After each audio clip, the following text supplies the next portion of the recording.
Hello, I'm Yvette of DIY Uniquely Yvette. Welcome to my channel. I hope you enjoy your stay. Look around, see what you like.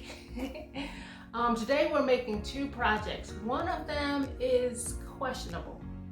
I'm new at the technique, so you'll see how I screw it up. But I like it. At the end of the day, what is important is that I like it. But if you do like what you see here today, then please hit the thumbs up and subscribe to my channel. Why not? So let's get into it. Let's not waste time.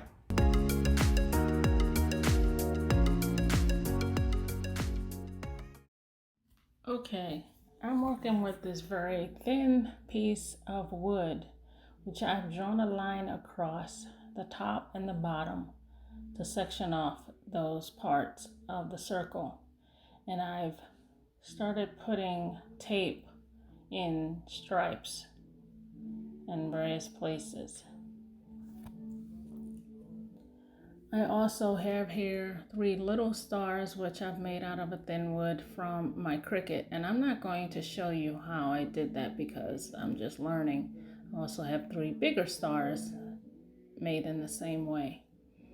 And I have a very junky welcome sign written in script, which eventually breaks into 3 pieces instead of 2 like you see here. Again, this is basically why I won't show you how I did that. And I have this ribbon, this flag ribbon. So I'm also working with apple barrel white paint. I have a red, I can't see what kind of red, but it's red paint. And I have a navy folk art paint that I'm going to be working with. So let's get started. So what I'm doing here now is adding tape to section off the middle part of the board because I want to make stripes on the base and the top of the board. And I'm adding painter's tape. This painter's tape is really good, and I got it from Home Depot. It's pretty wide. I would have preferred it not to be this wide for my stripes, but actually when it all turns out, it was good. So I'm going to start painting the exposed areas, but only on the side. And I'm painting them white.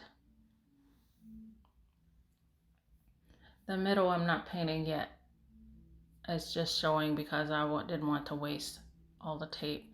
And I start out by tapping it on, but I don't know what I'm doing. So I figured, shoot, forget that. Let me just go straight down. And I know I'm running the risk of it bleeding, but it actually turned out fine. Since I didn't go pressing against the tape or running against the tape, I didn't go under it. I just sort of kept it going in one direction, away from the edges. And it worked out fine.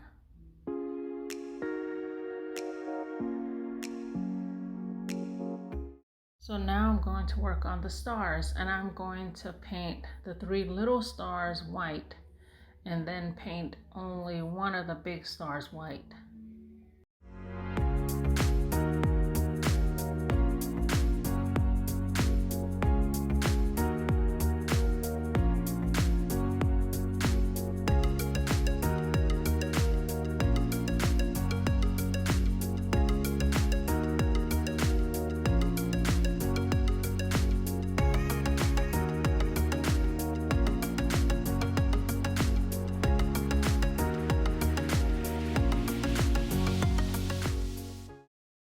Now I'm painting the welcome sign, the word welcome white. It's very delicate. I end up breaking it in another place. This is why I'm not showing you how I made this, because I'm just learning, and I figured this sign is temporary for 4th of July. It is just for me, and I'm still learning, so I thought you'd be better off just checking out somebody else's channel for how I made these. I'm just showing you my design, and hope you enjoy it.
Now I'm removing all the tape. By the time I got to everything, this had dried and it didn't pull off any paint being completely dry. So now I'm adding on more tape to cover up the white so that I can do the red stripes. Again, I'm not painting the middle, I'm just going straight in with the red. And I did 3 coats of the white, and now I'm moving on, like I said, to the red. The red goes on thicker, so I think it only will take about 2 coats.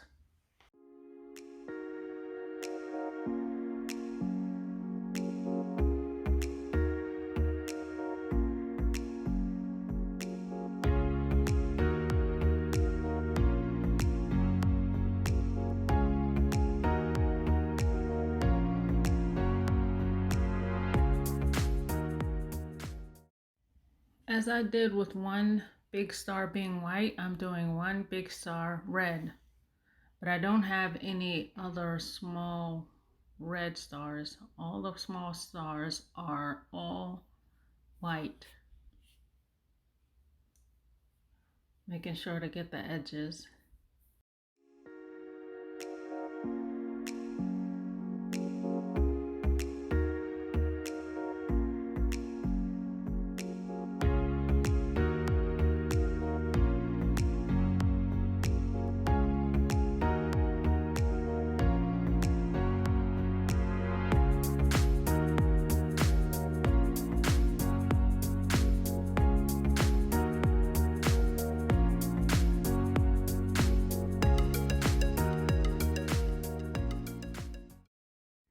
Okay, now I'm removing all the tape after finishing up the red stripes. I'm really loving the way this looks, but I can still see the pencil marks where I marked off the center spot. So when I paint that, when I retape it, I want to make sure I leave the pencil marks exposed a little bit so I can go ahead and paint that out with the navy blue. Okay, I'm starting off here with the last big star, which I am painting navy blue.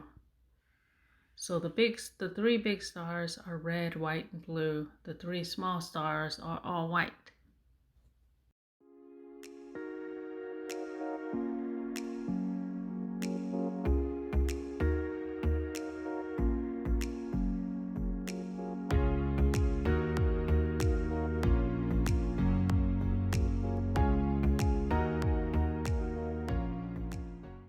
And now I've reached the middle part, which I am painting the whole section navy blue. Again, I'm covering up those pencil marks.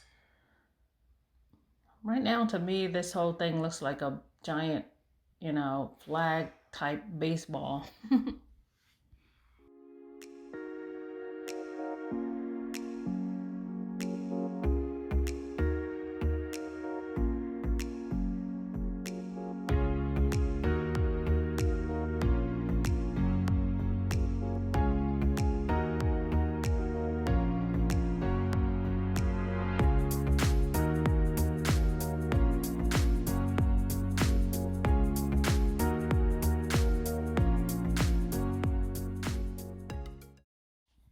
time to take off the tape. And I'm being too hasty because I'm pulling off some of my paint from the red stripes, which annoys me. But I'll be able to touch it up.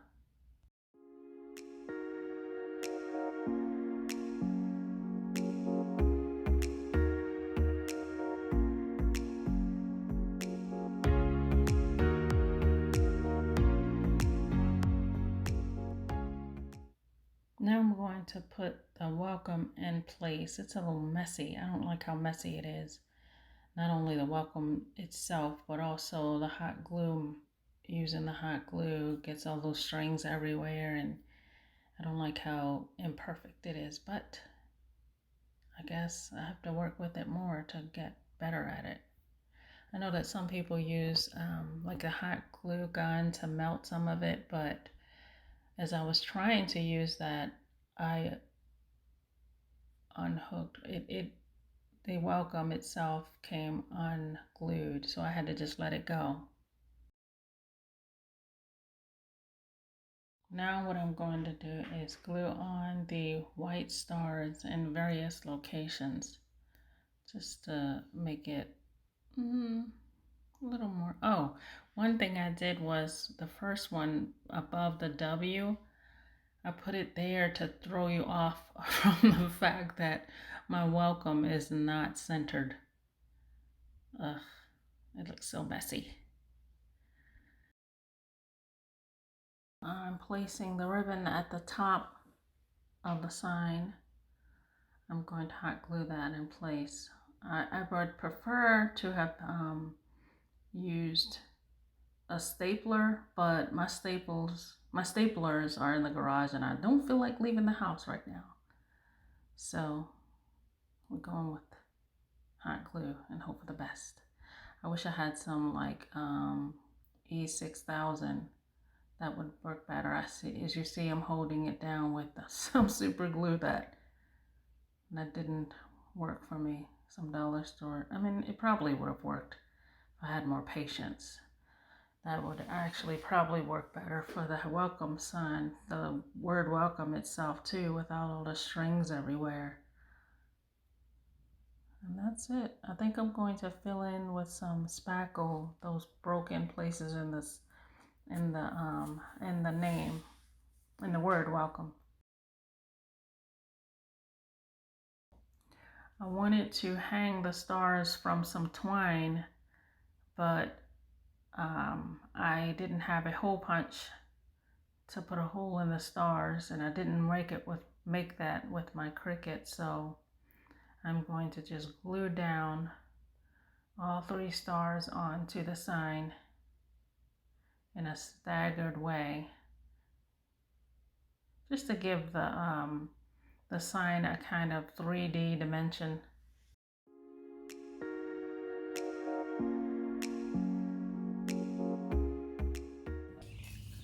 I purchased a 4x4 post from Home Depot, and I'm measuring it out at 5 feet and marking that spot.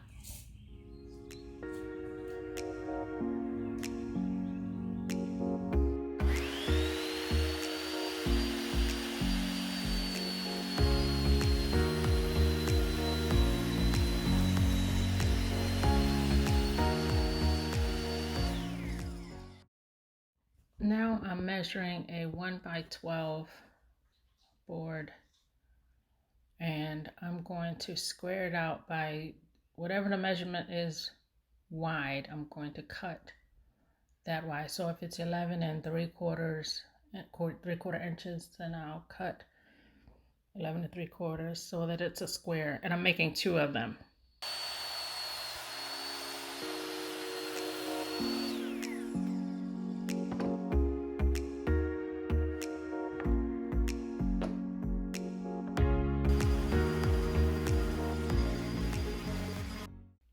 Now I'm going to glue those 2 squares together. And I didn't show it, but I cut 2 more squares, which are 8 by 8 in size. And I'm going to glue that 8x8 squares together as well.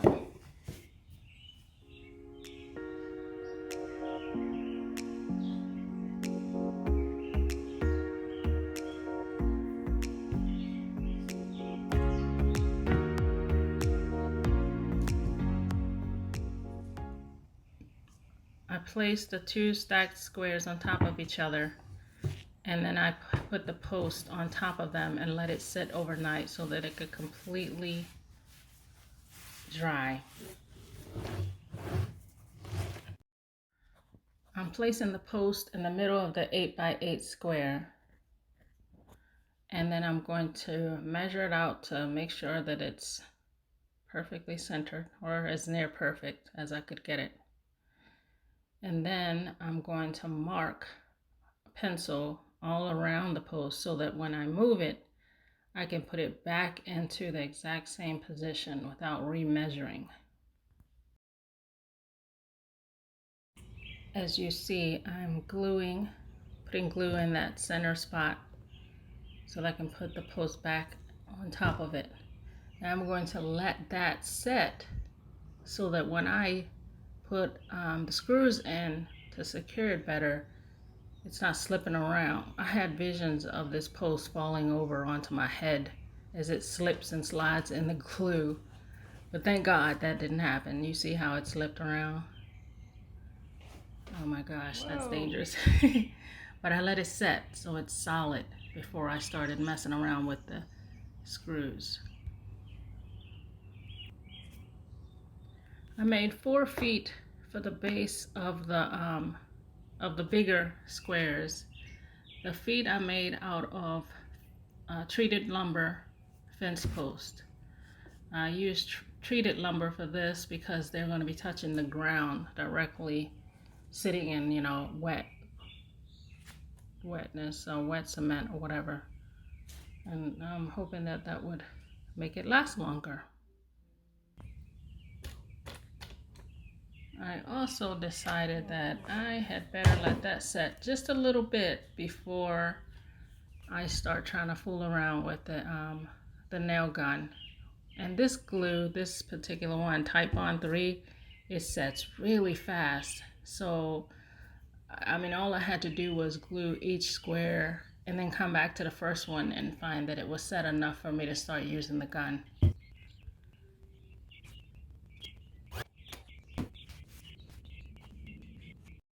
Okay, now see that square is set, and we're carrying it over here so that we can start measuring out where to put the screws to secure it more permanently. And I measured out the holes, or where I would put the holes, and I chose to do just 2 of them sort of diagonally across from each other. Right now I'm countersinking a hole,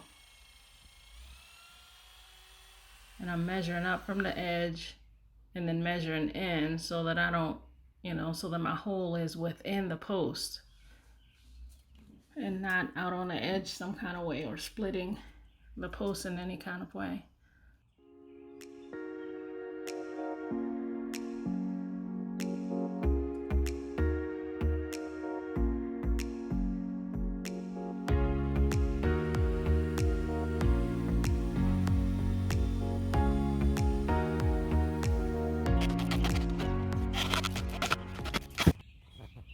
Now I'm ready to secure the smaller squares to the base squares. Ew, do you see that bug crawling on my table?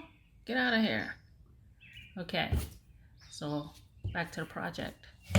I'm going to put a hole in all 4 sides of the top square so that I can secure it to the base square.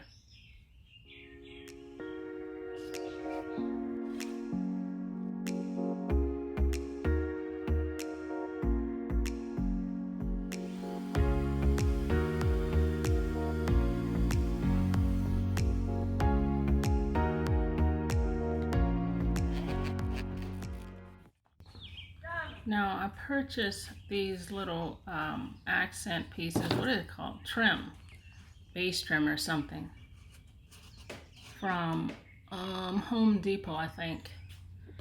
and they just slip right on, and the one piece finishes it.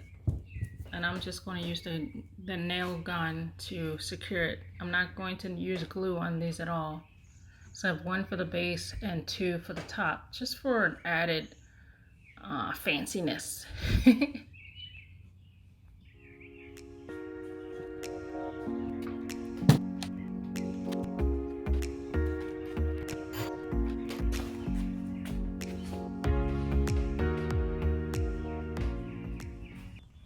Just filling in those little holes, screw holes, give it a little more finished look.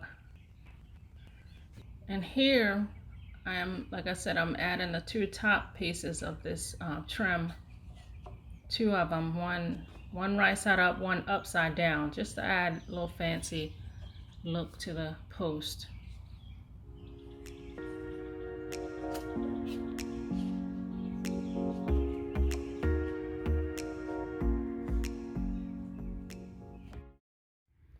I bought this cheap little $6 solar light, and it turns out the stupid thing was too small.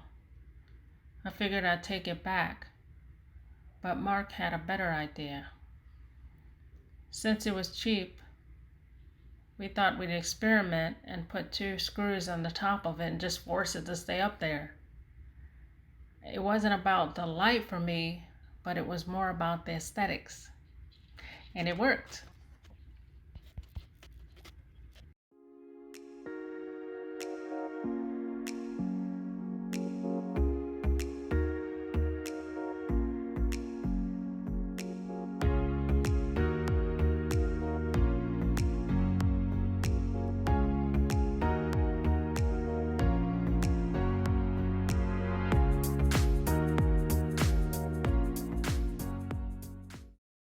Quick sanding of the base, and now it's time to paint. I chose to paint the column or the post all black just so that it could be elegant and pretty without standing out too much from the various signs I plan to make at different times over the year. And here I'm adding a hook, a fancy flower looking hook that I think it's wrought iron, and I got it from Hobby Lobby. It's a nice quality piece, and I'm putting using the pencil to make the pencil marks for where the holes go and the screws go. And because it was an awkward angle, I ended up having to put the screwdriver. I could only use the manual screwdriver, the hand one, and I ended up going through the holes in the hook to tighten the screws. You might not be able to see well at that angle, but that's basically what I'm doing. I'm going through the holes in the flower to reach the screws. And here I decided to paint the screws black just to help them to blend in a little bit better. The paint doesn't go well onto the metal, but it is what it is.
So there you have my projects. I hope you enjoyed them as much as I enjoyed making them, and please hit the thumbs up and subscribe to the channel. I'll have much more coming soon. Thanks for watching.